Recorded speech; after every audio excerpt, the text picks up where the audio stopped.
Hello all, good morning. May 6th 7th கான current affairs பார்க்கலாம். World first echo friendly floating house, உலகத்திலேயே முதன்முறையாக மிதக்கும் வீடுகள் இந்த மாதிரி கான்செப்ட் வந்துருச்சு. பட் திஸ் எக்கோ ஃப்ரெண்ட்லி அப்படிங்கிற ஒரு டேர்ம் இருக்கு இல்லையா, இந்த மாதிரி கான்செப்டை வந்து துபாயில் ஒரு தனியார் நிறுவனம் வந்து கொண்டு வந்திருக்காங்க. அந்த நிறுவனம் பேர் வந்துட்டு அல் பராஹ்வே. இந்த நிறுவனம் வந்து எக்கோ ஃப்ரெண்ட்லி ஃப்ளோட்டிங் ஹவுஸை கொண்டு வந்திருக்காங்க.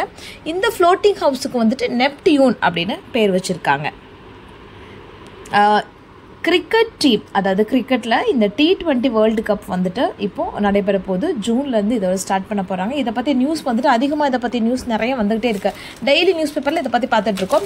நம்ம ஆல்ரெடியே பார்த்தோம். இதுக்கு வந்துட்டு பிராண்ட் அம்பாசிடர் யார் அப்படின்னு பார்த்தோம் அப்படின்னு பார்த்தீங்கன்னா உசைன் போல்ட் அவர்களை கொடுத்துருந்தாங்க. அதுக்கப்புறம் இந்தியாவில் வந்துட்டு யுவராஜ் சிங் அவர்களை கொடுத்துருந்தாங்க, அவங்க ஃபார்மர் கிரிக்கெட் பிளேயர்.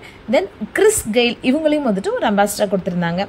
இப்போ என்ன அப்படின்னு பார்த்தீங்கன்னா நிறைய டீம் இருக்காங்க இல்லையா, கிட்டத்தட்ட இதில் எத்தனை டீம் வந்து இருக்க போகிறாங்க அப்படின்னு பார்த்தீங்கன்னா ஜூன் 1லேருந்து ஜூன் 29 வரைக்கும் நடக்குது. இது எங்கே நடக்குதுன்னா யூஎஸ்ஏல வெஸ்ட் இண்டீஸில் வந்துட்டு நடக்குது. இதில் 20 நாடுகள் வந்து விளையாட போகிறாங்க.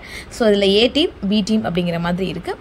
இதில் இந்தியாவோட தலைமையிடமாக கொண்ட அமுல் நிறுவனம் வந்து யூஎஸ்ஏலேருந்து ஒரு டீம் விளையாடுறாங்க, அவங்களுக்கு ஸ்பான்சர் பண்ணுறாங்க.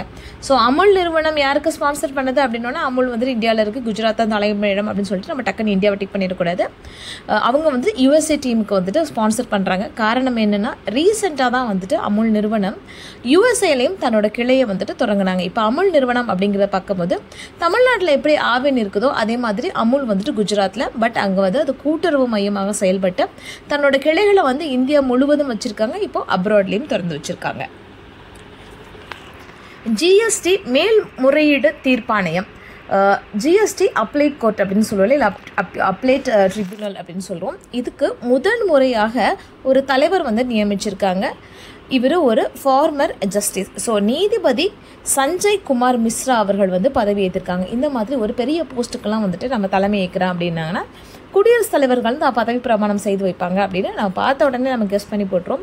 பட் இந்த போஸ்ட்டுக்கு வந்துட்டு யார் வந்துட்டு பதவி ஏற்பது, அந்த பதவி பிரமாணம் செய்து வைத்திருக்காங்க அப்படின்னு பார்த்தீங்கன்னா இந்தியாவோட மத்திய நிதி அமைச்சர் திருமதி நிர்மலா சீதாராமன் அவர்கள் தான் வந்துட்டு பதவி பிரமாணம் வந்து செஞ்சு வச்சுருக்காங்க. ஸோ இந்த ஜிஎஸ்டி மேல்முறையீட்டு தீர்ப்பாணையத்தின் முதல் தலைவர் சஞ்சய் குமார் மிஸ்ரா, இவர் ஒரு ஃபார்மர் ஜஸ்டிஸ். தென் இதுக்கு யார் பதவி பிரமாணம் செய்து வச்சுருக்காங்க அப்படின்னு பார்த்தீங்கன்னா நிதி அமைச்சர் அவர்கள் கொடுத்துருக்காங்க.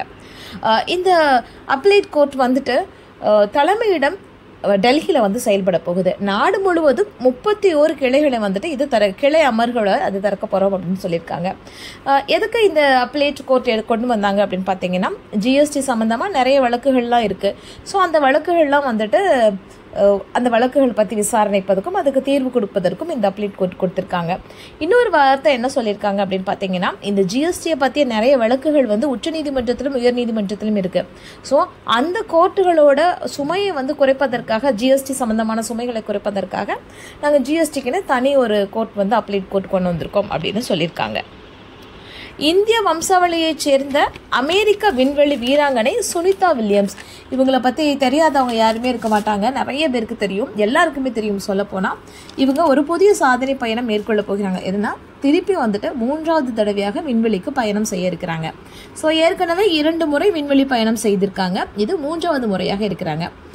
போயிங் ஸ்டார்லைனர் அப்படிங்கிற ஒரு புதிய அதி உயரக விண்கலத்தில் செல்லும் முதல் பெண் அப்படிங்கிறது.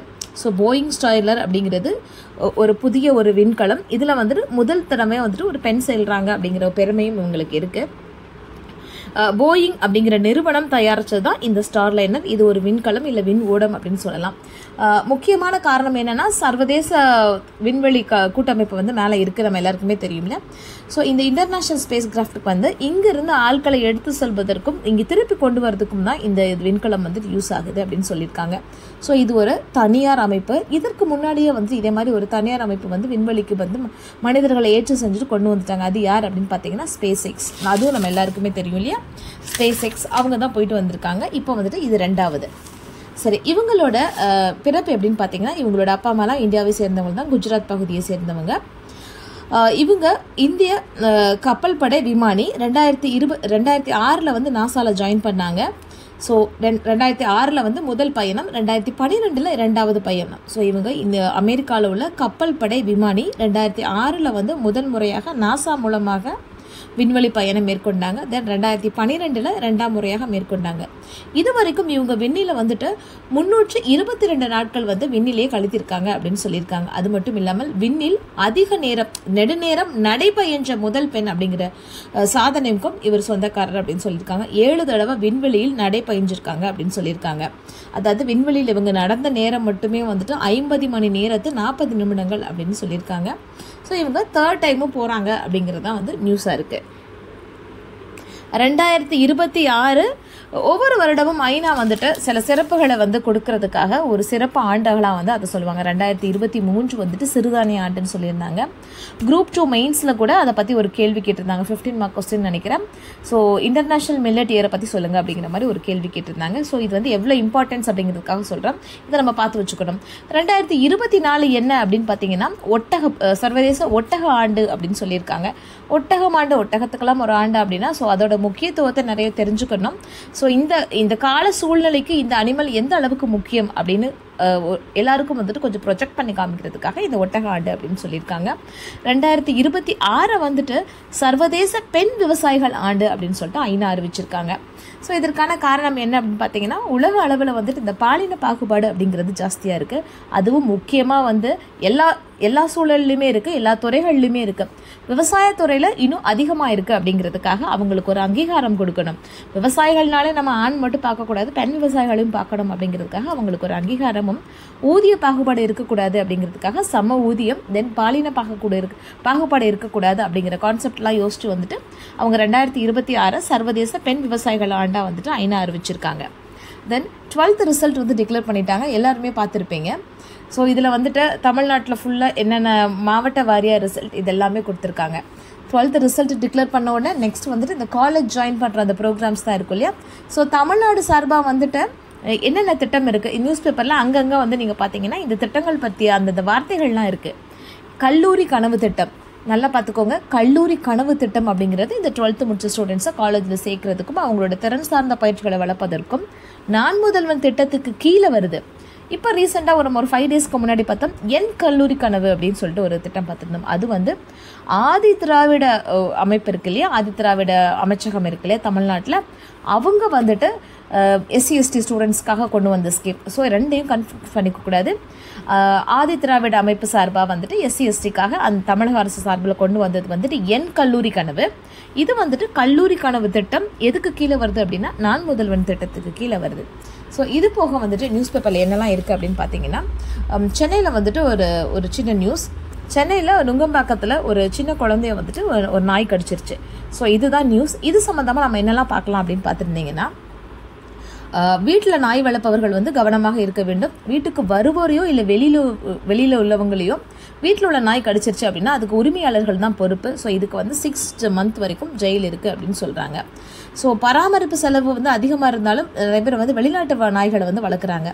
பட் அதுக்கு உரிமம் கண்டிப்பாக, இப்போ நான் ஒரு வெளிநாட்டு ரக நாய் வந்து வளர்க்குறேன் அப்படின்னு சொல்லியிருந்தாங்கன்னா அது நாய் மட்டும் இல்லைங்க, எந்த விலங்குகள் வளர்த்துருந்தாலுமே அதுக்கு கண்டிப்பாக வந்துட்டு பதிவு செஞ்சுருக்கணும், இல்லை உரிமம் வாங்கியிருக்கணும் அப்படின்னுமே சொல்லியிருக்காங்க.